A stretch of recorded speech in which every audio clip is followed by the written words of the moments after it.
have to really escalate the noise we make so that we'll be heard.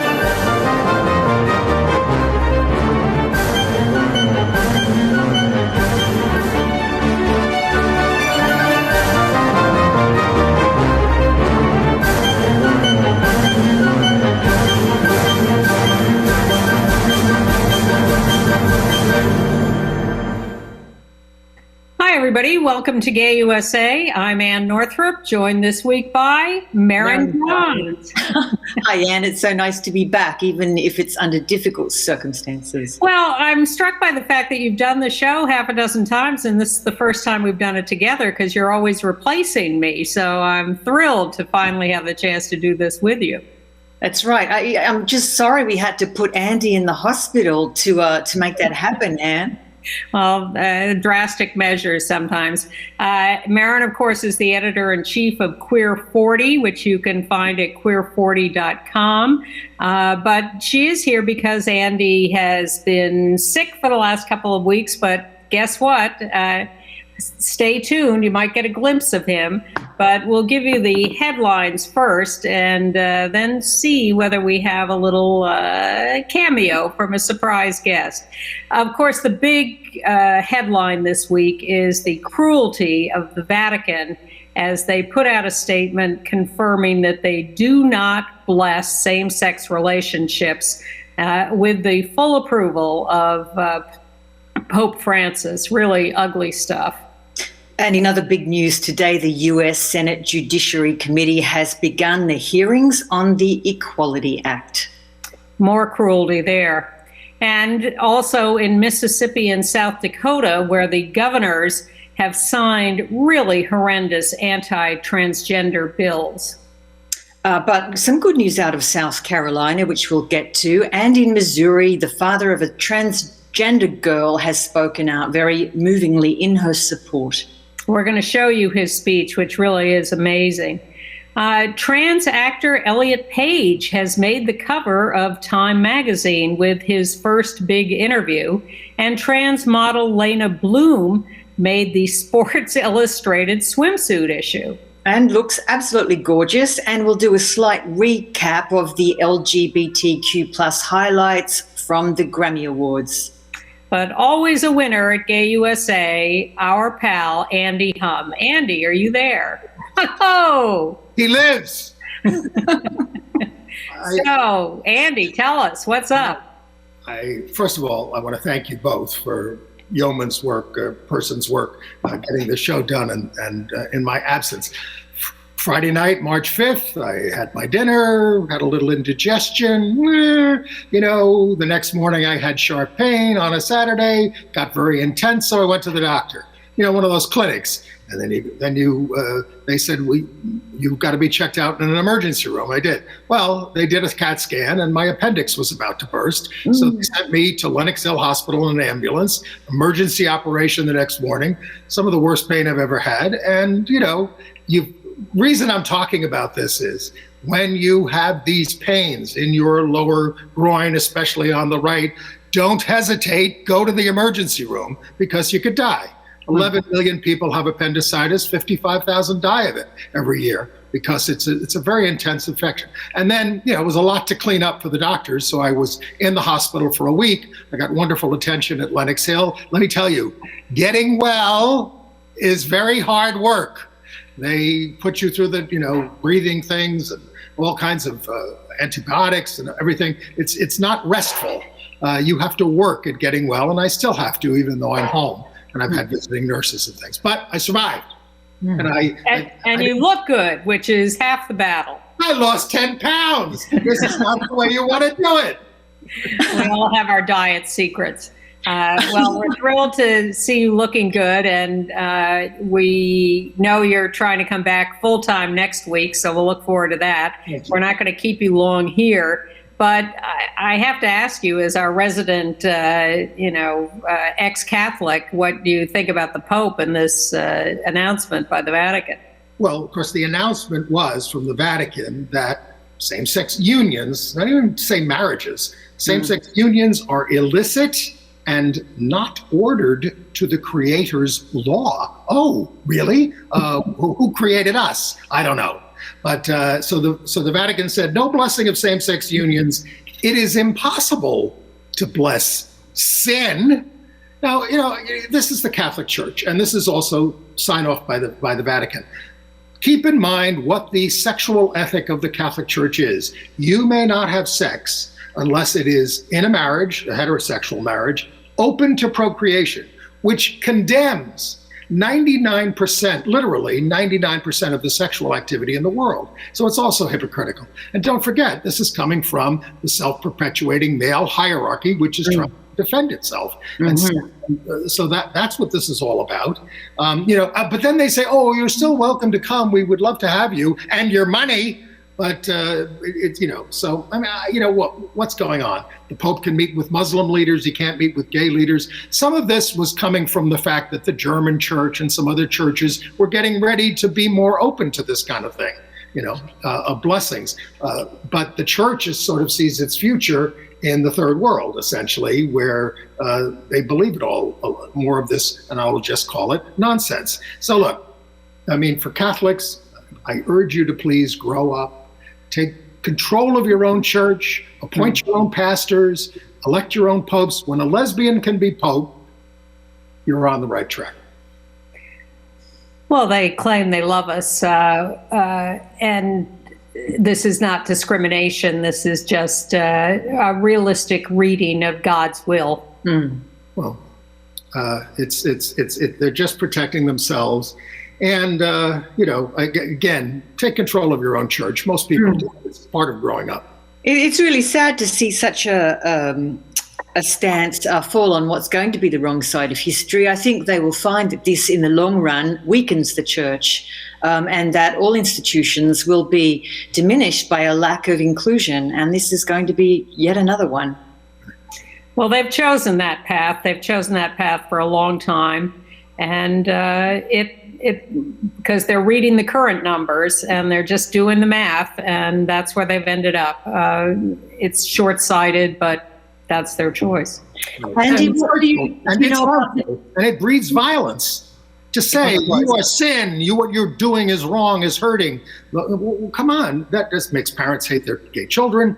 It makes gay people hate themselves. There is great pain and gnashing of teeth over this among gay people who consider themselves faithful Catholics. They do have options. There are other. I couldn't agree more, but I'm telling you, there are a lot of people out there who are very disturbed by this and in great pain.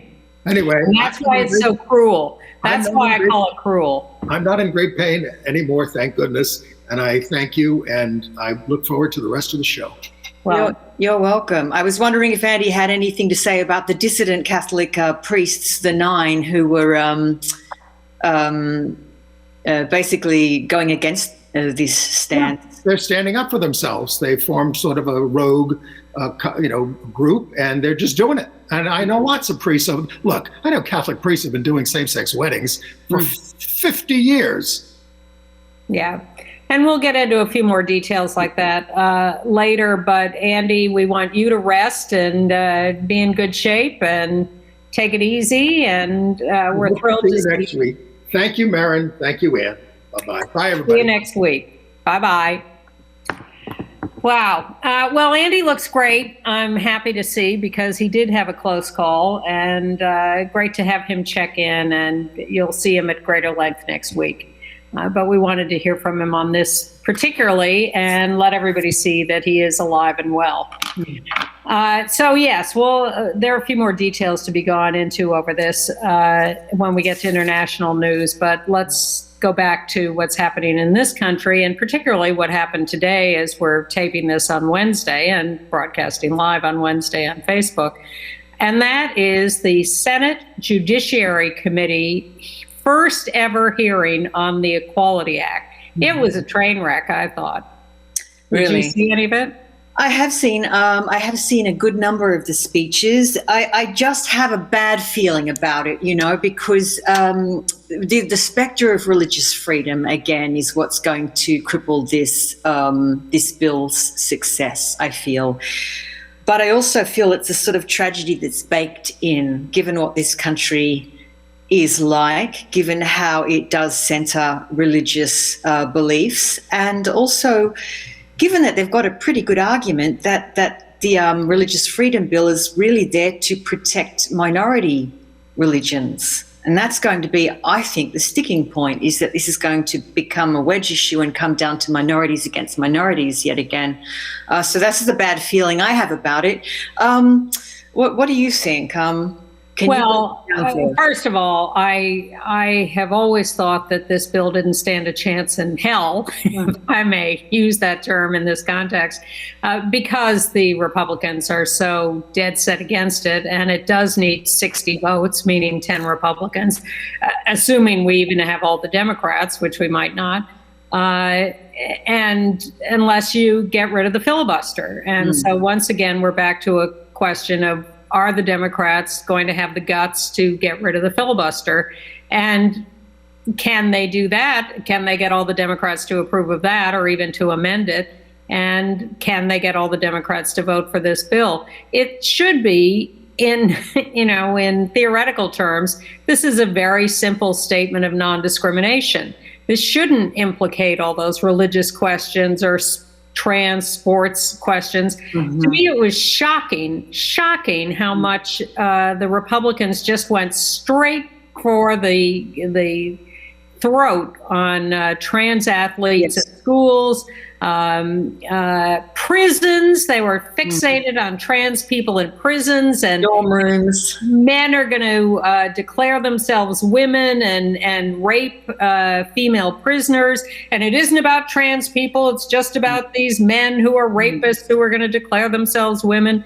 And they just lied. They lied all day long about the implications of this. In fact, going so far as to say, this is going to force the Catholic Church to ordain women. No, it isn't. Nonsense. It's very interesting to hear all of these Republican men stand up and say that they only care about protecting women and girls. I want to say, where were you 30 years ago when it came to protecting the rights of women and girls? Now you want to protect women and girls from this kind of bogeyman, this spectre, this trans creature who's now a huge threat, apparently. I mean, it's incredible hypocrisy to me. And again, to drag such an important debate about giving finally equal rights to every American, to drag it back into the locker rooms, the change rooms, the bathrooms, and to bring in the language of fear, which is what I'm hearing when I try to drown out all the other arguments. When I listen to their speeches, I hear really fear and division is what I'm getting. And they're promoting fear. I don't believe that they themselves are fearful, but they are promoting fear to win the day for their side. And really, a lot of it is about money. Because you look at Susan Collins, for instance, who has supported the Equality in the Act in the past, but is now waffling. And she's now very concerned about trans athletes, and this really needs investigation. And she's concerned about these issues that, for instance, are before the Supreme Court now, where you have a religious organization, Catholic Charities, that gets a lot of money from the government, from local, state, and federal governments for various social services, like running an adoption agency. And they have been told by the city of Philadelphia, in this case, that they can't have any more of that government money if they're going to continue to discriminate against gay parents. And they don't want to give up that money. So they start all this fear mongering about religious freedom and their principles being attacked and the government stomping on them, and it's discrimination against them. And really, it's all about your tax dollars and mine being used to discriminate against us. Mm-hmm. And that is just completely unconstitutional and insupportable. And that's the little horse they want to ride, is holding on to their government money.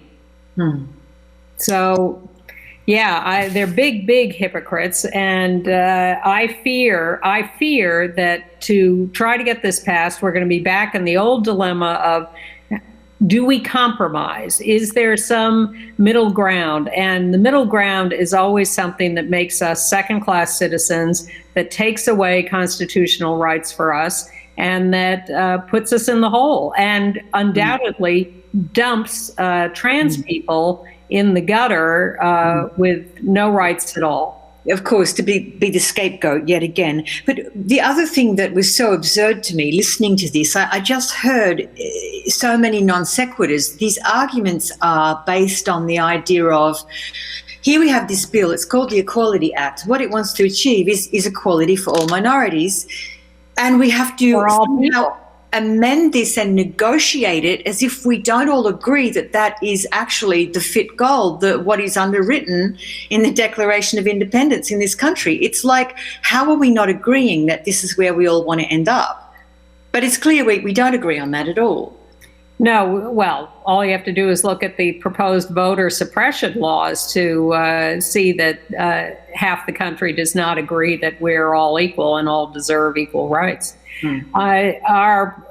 There were three people testifying for our side this morning. First up, Alphonso David, the head of the Human Rights Campaign. He was fine. Now, we show him here with Governor Cuomo because he has another issue going on, which is that he was the counsel to the governor, as it says there on his nameplate, for several years. And as he testifies on the Equality Act, he is also having to deal with questions of what did you know about Cuomo and these charges of sexual harassment, not to mention the charges of Cuomo being a bully and a liar and mismanaging. So Alphonso David has a lot to deal with these days. But he was good on the Equality Act, obviously. But our side was not really fighting back very much against the lies from the other side. I thought Tammy Baldwin was, I expected her to be a little more forceful than she was. Did you catch her speech? It was quite, some of it. It wasn't very, very convincing. Well, a lot of this is performance. It's not a real debate. So everybody's putting out their side. It's not going to have a lot to do, I think, with the end game of how the bill gets voted on. But as long as we mention people who used to work for Cuomo, there's also a little side note. One of the candidates for city council here in New York is Eric Botcher, who's been the chief aide to the current councilman, Corey Johnson. So Eric also worked for Cuomo, and I haven't heard him say anything yet about, I take that back. He has called for Cuomo to resign. Alphonso has not yet. Alphonso has said, I'm in favor of the investigation. But Eric was walking around Chelsea, our very LGBT neighborhood, collecting petition signatures for his run for city council, and he got called a fag in Chelsea. In Chelsea, I am so surprised. But, I would have said, thank you very much. You see me. I appreciate it. Now vote for me. Well, Eric's a very polite guy, so I'm sure he didn't do anything confrontational, but he did put out a tweet saying, we know we have more work to do when I get called a fag petitioning in Chelsea. Yeah. So this Equality Act thing is going to go on for a while. I really fear the negotiations over a compromise. I hope we stand firm. We've been down this road before. It's just so ironic that there's going to have to be exemptions, that we cannot agree on an umbrella of equality. There's going to have to be loopholes for people who wish to discriminate. It's just so ironic. Well, I'd like to think that we wouldn't accept those exemptions, that we would hold firm. We've held firm before, and I think it's done well for us. And we've been fighting over this bill in various forms since the 1970s. So if we have to wait a little longer to get the right bill, I think that's a good idea. But we'll see. We'll see where all this goes. Should we go to the states and what's going on for trans people in the states? Because that's really where the rubber meets the road, excuse my cliche. But as we talk about the Equality Act at a sort of high national level, the fact is that we're getting destroyed in the states day after day. Mississippi, I mean, again with the language, Governor Tate Reeves calling this act the Mississippi Fairness Act will ensure that young girls are not forced to compete against biological males. And the bill will require it does require public schools to designate sport teams based on biological sex. So back to the good old, co-ed days. Well, it's more fear-mongering. I think what I read, correct me if I'm wrong, is that they're going to base this, when they say biological sex, they're going to base this on birth certificates. Mm-hmm. But the fact is, trans people are getting their birth certificates changed. Mm-hmm. So what are they going to do when the birth certificate is of the lived current gender, and yet is not a person that they would accept as that gender? I don't know, but in this, talk about a patchwork of laws in this country. You've got one bill screaming at the next, one law contradicting the next. It's really quite extraordinary. You have to have your wits about you, and might as well be a lawyer here. But this is really concerning. And I think a lot of southern states are going to be emboldened by this and see if they can rush to implement such a law themselves. What have we got happening in South Dakota? Well, a couple of dozen states have these laws proposed. Idaho was the first to pass one, but that law is on hold because of a court decision. Yeah. So Mississippi now stands as the one state with this heinous law. We'll see whether it'll certainly be challenged. We'll see whether it stands or not. But yes, South Dakota. And in South Carolina, I believe they're putting that bill on pause. They've tabled it, which is good for the moment. It's just stopping the bill for a year, and hopefully that will lead to its ultimate defeat, we hope. There are other anti-trans bills in South Carolina, but that was an important development, nevertheless, that happened yesterday. Yeah, that was another athlete's bill. The one in South Dakota that the governor has now signed is I always have to make the quote marks, religious freedom bill that allows businesses, and we're not talking about churches here, we're talking about all businesses can reject LGBT people as customers, employees, whatever, if their presence conflicts with the religious beliefs of the business owner. It's just insane. So we want to bring you a little bit of light in all of this. They're debating bills like this in Missouri too, as they are really all over the country. So they held a hearing this week, and an amazing father of a trans girl, Brandon Bulware, testified, and this video has gone viral, and people are just crying all over the country as they watch this, so we want to offer it to you. My name is Brandon Bulware, and Chairman, I'll go as quickly as I can. I'm a lifelong Missourian. I'm a business lawyer. I'm a Christian. I'm the son of a Methodist minister. I'm a husband. I'm the father of 4 kids, 2 boys, 2 girls, including a wonderful and beautiful transgender daughter, who today happens to be her birthday. And I chose to be here. She doesn't know that. She thinks I'm at work. One thing I often hear when transgender issues are discussed is, I don't get it. I don't understand. And I would expect some of you to have said that and feel the same way. I didn't get it either. For years, I didn't get it. For years, I would not let my daughter wear girl clothes. I did not let her play with girl toys. I forced my daughter to wear boy clothes and get short haircuts, play on boy sports teams. Why did I do this? To protect my child. I did not want my daughter or her siblings to get teased. And truth be told, I did it to protect myself as well. I wanted to avoid those inevitable questions as to why my child did not look and act like a boy. My child was miserable. I cannot overstate that. She was absolutely miserable, especially at school. No confidence, no friends, no laughter. I honestly say this, I had a child who did not smile. We did that for years. We did that against the advice of teachers, therapists, and other experts. I remember the day everything changed for me. I'd gotten home from work, and my daughter and her brother were in the front lawn. And my daughter had sneaked on one of her older sister's play dresses. And they wanted to go across the street and play with the neighbor's kids. It was time for dinner. I said, come in. She asked, can she go across the street? I said, no. She asked me if she went inside and put on boy clothes, could she then go across the street and play? And it's then that it hit me that my daughter was equating being good with being someone else. I was teaching her to deny who she is. As a parent, the one thing we cannot do, the one thing, is silence our child's spirit. And so on that day, my wife and I stopped silencing our child's spirit.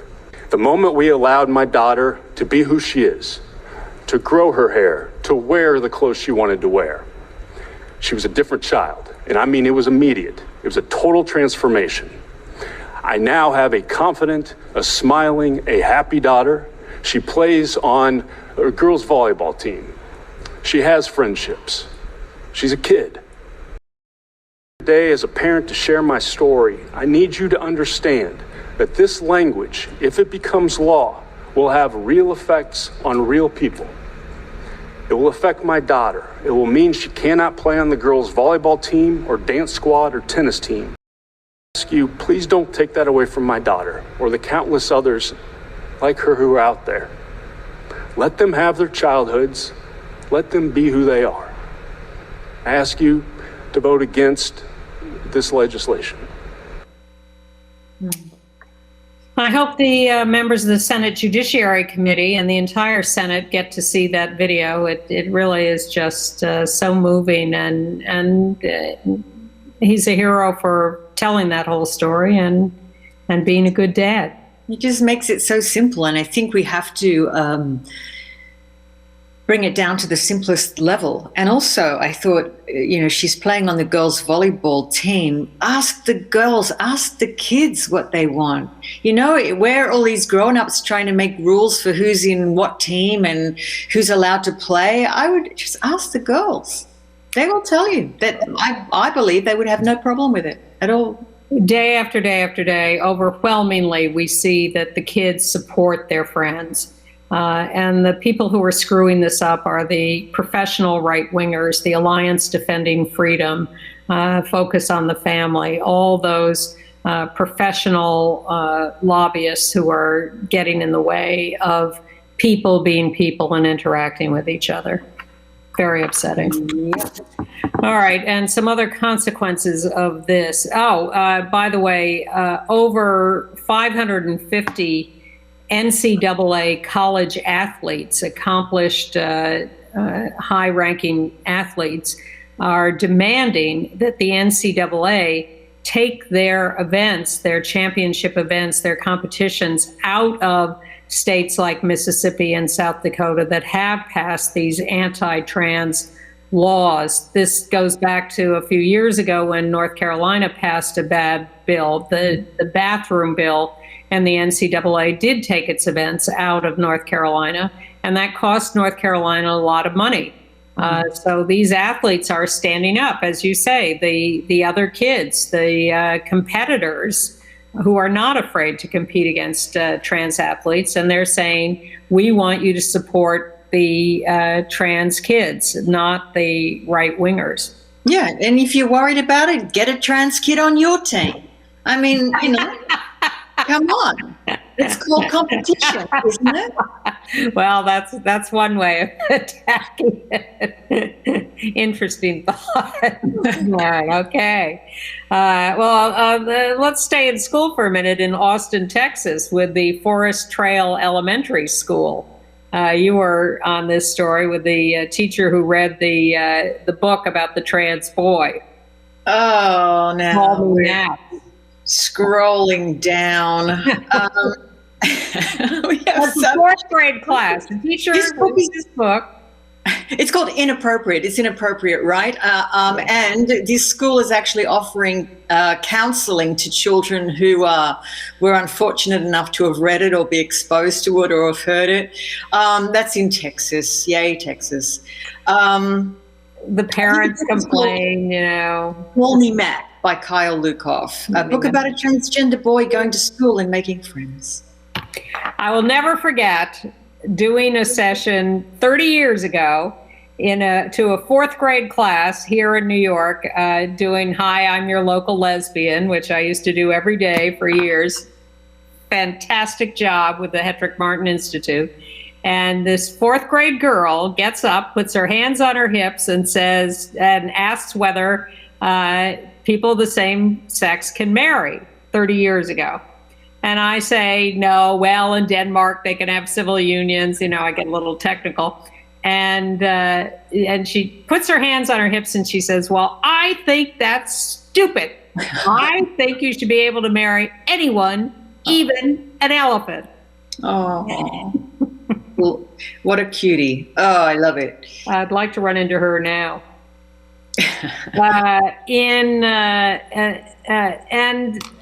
in the similar book vein, Amazon is under attack from the right wing because they have announced they will not sell books that refer to LGBT people as mentally ill. So they have taken off their site a book by a real homophobe, Ryan Anderson, very transphobic, whose book When Harry Becomes Sally is responding to the transgender moment is just hideous. So the whole Senators Rubio, Mike Lee, Mike Braun, and Josh Hawley are after Amazon for this. So interesting. Yeah. But more seriously, even than that, are the incidents of violence. And in Cincinnati, another murder of a trans woman, Diamond Kyrie Sanders, 23 years old. The ages of these women who are being murdered is just heartbreaking to me. Shot dead in a parking lot. She was adored by her family. She attended Ohio State University. She worked at Nordstrom. She's described as a ball of energy as a kid. Just these tremendous losses of these people. And Alfonso David mentioned these murders in the hearing today, and I just had a feeling it went right over the heads of the Republicans. They couldn't have cared less. Oh, it's the last year, this year, and the year before, actually, the deadliest years for trans women in this country. I think I'm speechless about it. I've written several articles about this, and to go through the case files and to talk to family and people in that community. The level of grief, on top of all of the other struggles, the basic things of trying to find housing, employment, get out of your apartment in the morning and know that you can come back there that night, are just basic things to have to also deal with this ongoing situation, which is like a war, really, that you don't know when you're going to turn around and a friend or a relative is going to be murdered. I think it's at epidemic levels. I find it so ironic that tragedies of this magnitude aren't even going to be enough to push the Equality Act over the line. That's what worries me, how much more blood has to be shed. And I have always suspected that these numbers we hear are the tip of the iceberg. I believe there are a lot more of these cases, murders or violence, that we don't hear about, just as the hate crimes numbers are just a tiny snapshot of what's really going on. So I agree with you, an epidemic, and just so tragic and horrible. And one other case in Orange County, California, where some 23-year-old skateboarder just randomly decided to assault a trans woman with his skateboard for no reason, just out of the blue, boom, and assaulted a bystander who tried to intervene too. Terrible. But a little good news in this realm from Texas, where a Circuit Court of Appeals has ruled that the state law against sex discrimination in employment includes LGBT people. Amazing in Texas. And that ruling will apply statewide. And part of this comes out of Houston, where the Dessert Gallery was sued by a lesbian and a gay man who they had fired. So thank you to them for bringing these suits, and thank you to the court. And also in this general realm, Mayor de Blasio in New York issued a press release yesterday saying that he wants the police to stop arresting sex workers. Now, that's a great thing. He's in favor of decriminalizing sex work, but there are some even bigger proposals that he has not signed on to. So advocates are somewhat happy, but think he could go farther with this. But he's talking about providing pre-arrest community-centered services instead of waiting until sex workers are arrested to offer them social services and housing and employment. Find them before they're arrested. There's a thought. He also talked about the racist arrest system and how it is mostly black and brown trans women who are arrested. But also we've been following what's happening with the repeal of the walking while trans law. We told you last week that about 800 cases pending in the Bronx had been dismissed. And this week, the Queens district attorney and a judge dismissed 670 more pending prostitution cases. So that's excellent. Yes.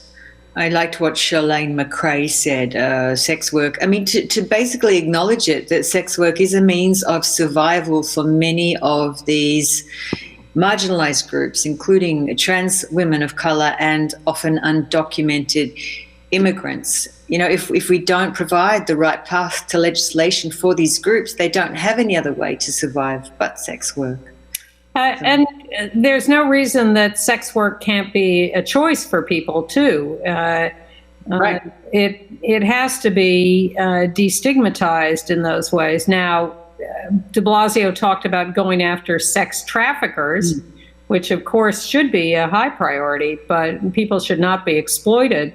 But in the realm of people making choices, whether for survival or whatever reasons, that should be a whole different approach. And they're two different things. Sex trafficking is not sex work. They're two different things. Exactly.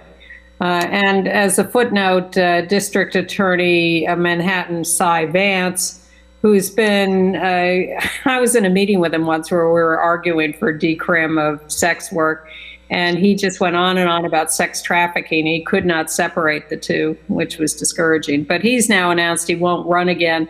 And the reason I mention this is because in his press release announcing he wouldn't run, he said that one of the things he's accomplished is that he's guaranteed the right to peaceful protest in the crossroads of the world. No, you haven't. Have you looked at the cops lately and what they do to peaceful protesters? Give me a break. Stop it with that. And the political news in California is the attempt to recall Gavin Newsom, which it turns out is a whole manufactured move by the Proud Boys. All right. This isn't just general dissatisfaction with Gavin Newsom. This is, again, the Trump crowd going after him. But the LGBT organizations and community are standing up for Gavin Newsom. It looks like there may have to be a vote. I would think he would survive it at this point, but we'll see. Speaking of other states, what's happening down in Florida with the first gay mayor of Fort Lauderdale, which I believe is called the gay capital of Florida, although I'm not sure what South Beach would like to say about that. But why has the gay mayor of Fort Lauderdale decided he's going to honour this anti-LGBT church all of a sudden? And they did it at a meeting last night. The city council voted a proclamation honoring the Coral Ridge Presbyterian, let me get this right, Coral Ridge Presbyterian Church, which for many years was run by Dr. D. James Kennedy, who could not have been a more vicious homophobe. Even before trans issues came up, he was just anti-LGBT, anti-AIDS.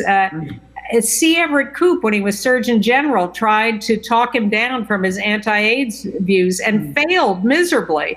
And this guy just went relentlessly after gay people for years and years and years. He's dead now, but the church is still carrying on with this conversion therapy they're into. Their website is full of anti-LGBT stuff. And yet the gay mayor of Fort Lauderdale led the move for there is an employee of the church who's on the city council, a director of development for the church, and she proposed this proclamation. And the mayor's attitude is, oh, get over it, Let bygones be bygones. So I was worried, was he poorly briefed? Did he just not know? I think this is terrible because there are many people who live there, who retired there, that remember these years. They remember, they are scarred from that treatment, much like we all were by the Westboro Baptist Church. And you just don't forget those things, surely. Well, it's usually a question of money and power. And I suspect the church is a powerful entity in that region. And he's following where he thinks his bread is buttered. I'm just full of cliches today. No, I just can't hold hands and sing Kumbaya to this. I'm sorry. So. No, and it's become a big issue. The press down there is writing about it. There are a lot of arguments going on about whether this was appropriate. So there may be another chapter of this. Right. Also, we should note that Lori Sutton, the lesbian candidate for mayor in New York, has dropped out of the race because she was polling at 0. She was a former Army general and former commissioner of Veterans Affairs in New York, but she just, in a field of 9 million candidates, she was not getting anywhere. Right. We should also note the death of James Levine, the legendary conductor of the Metropolitan Opera Orchestra and symphony orchestras around the world.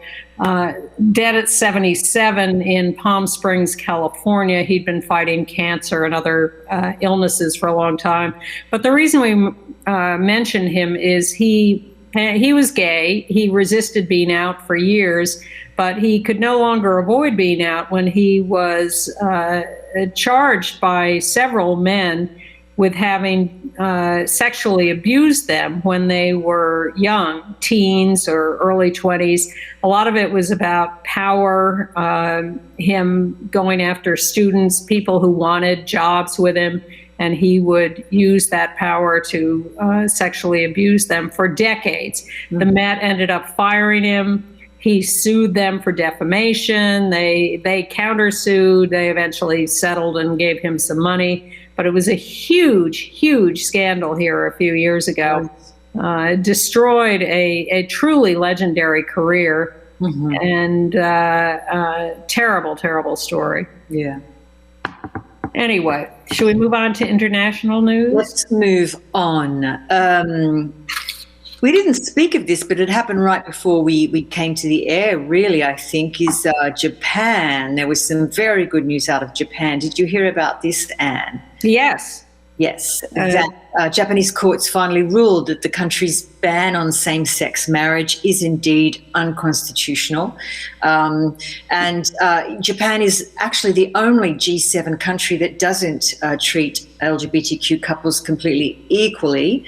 And it's got a lot of catching up to do. It's in part of a bloc with US, UK, France, Germany, Italy, and Canada. And all of those countries have equal rights for our community in regards of unions. So it doesn't mean automatically that everyone in Japan can rush to the altar. There are some actual laws that are blocking true equality. But I actually do believe this will happen. I think it will happen as it did in India. And in Taiwan.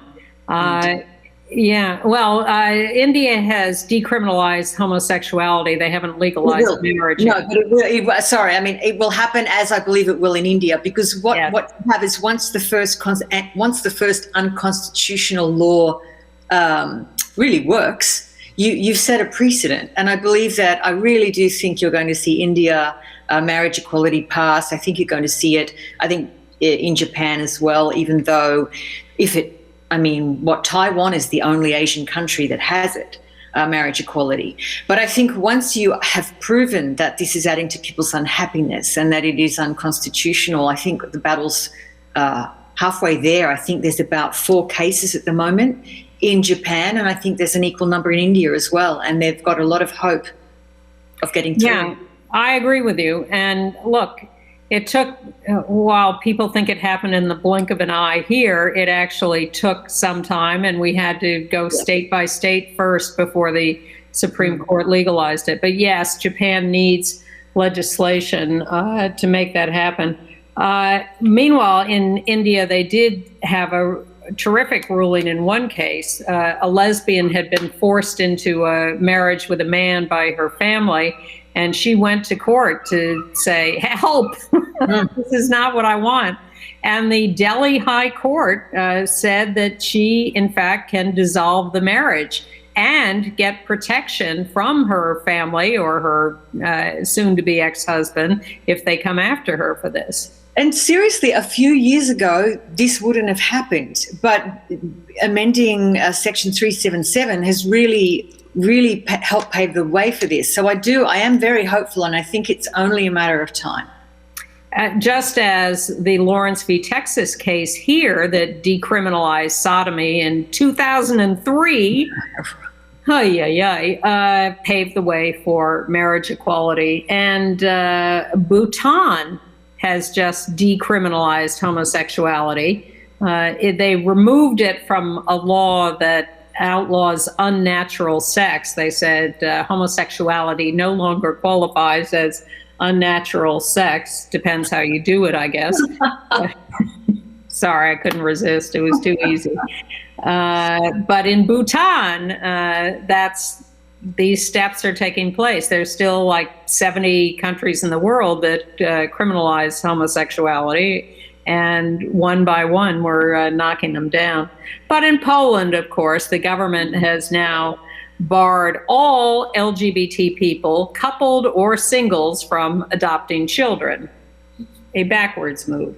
Well, my girl Ursula von der Leyen, we've got her in there in the EU, the European Commission president. She's always backing us up, and I love this. And she's basically declared that the EU is now an LGBT freedom zone, and she's done this partly in retaliation to Poland,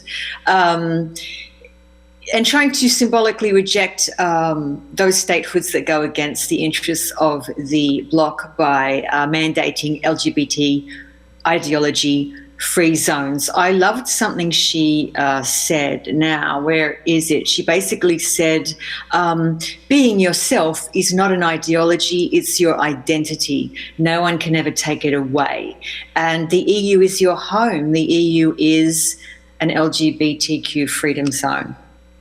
Well, we've wondered for years whether the EU was going to crack down on states that were mean to gay people. And I think they are. They've always said great stuff and had great rulings on stuff, but they've tolerated Poland, Hungary, Turkey, other places that have bad laws and reject us. So maybe that will shift a little. Meanwhile, in the UK, 3 LGBT advisors to, I guess, Boris Johnson and the government there resigned their posts because he was not moving fast enough to get rid of conversion therapy. He had promised a ban, but now that they've quit, he says, "Oh, don't worry, we're going to get it done." Right. And the Constitutional Court in Hungary has rejected a government attempt to rescind the right to gender changes. They've said, no, no, no, you cannot do that to people. They have a right to change their gender markers.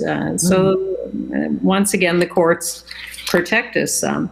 So should we spend a little more time on the Vatican? No, I think probably the less time spent on the Vatican. I'm really concerned about the images that we saw from the refugee camp in Kenya, and when we talk about getting more rights for us here in the US and in the EU, I always think about how privileged we are in some respects when I do look at other countries and the African continent, and I look at the conditions people there are living in. It makes me very grateful that I'm fighting for my rights at this level.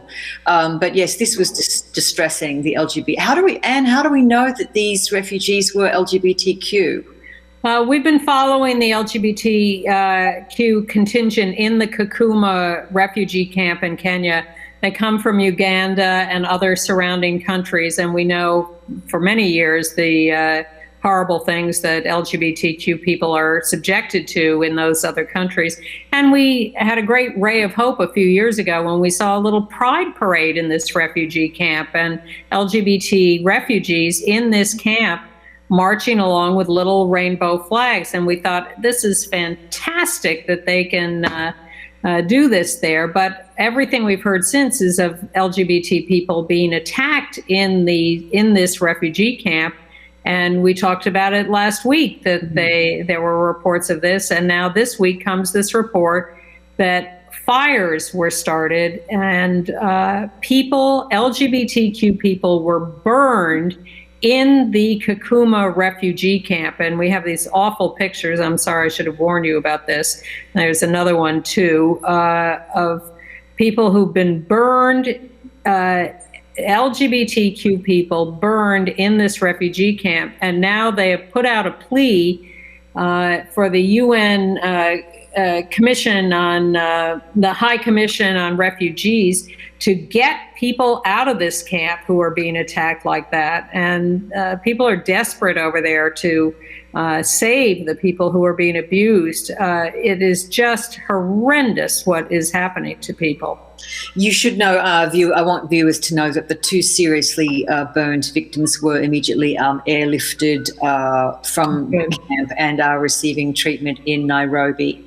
But I've been hearing cries from activists for years about this. We have similar situations at the border, the southern border here in the US, of LGBT refugees moving with larger groups who are experiencing horrible discrimination within those refugee groups.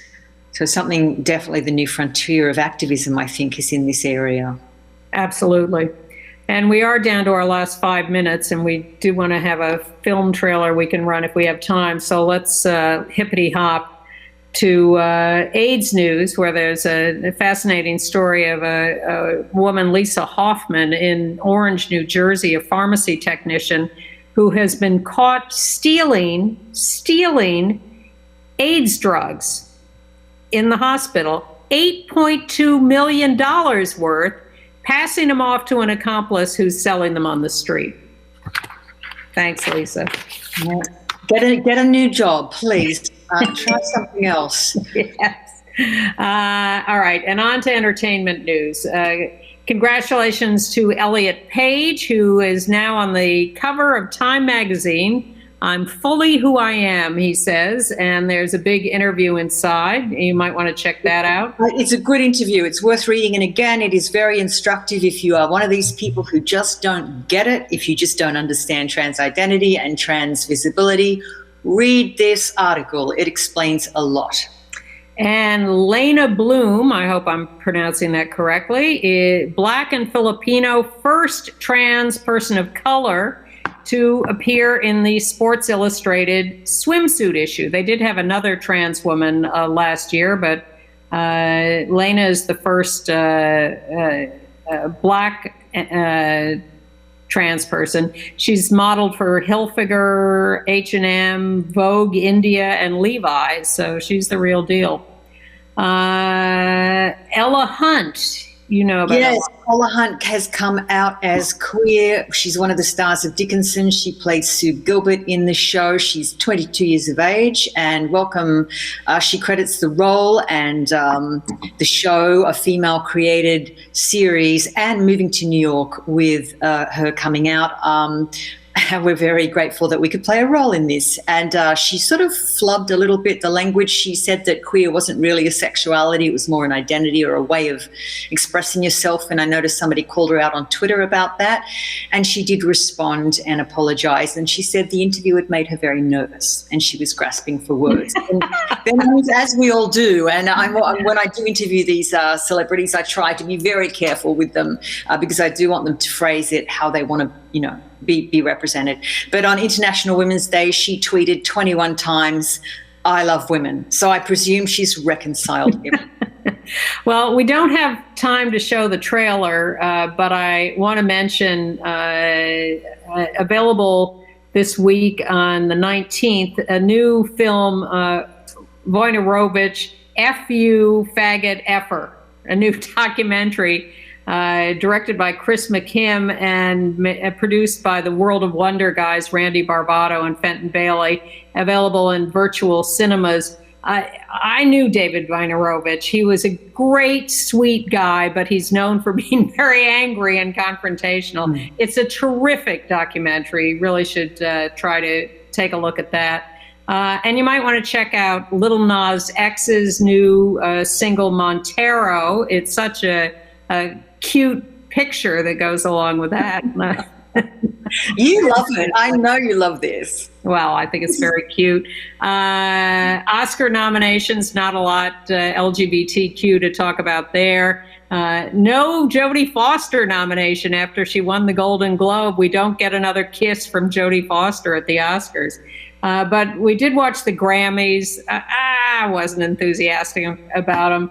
But Brandi Carlile, lesbian, wins Best Country Song. And I thought did the performance of the night of a John Prine song. I was very moved by that. I'm sure everybody else liked everything else better. Sophie, a young trans singer who died recently, and Ari Gold also died recently, were both mentioned in the in memoriam section. I was happy to see that. Lady Gaga won something. Michelle Endogocello won something. Yes. Rachel Maddow won Best Spoken Word Album for reading her book. And there were Brittany Howard, also a number of LGBT winners. So congratulations to them. And in our final 20 seconds, I just want to say thank you to Merryn. Oh, thank you for having me. As always, it's such fun. Well, not all the news is fun, but it's great to see you and to have you do this with me finally for the first time. And we'll see you next week with any luck, Andy.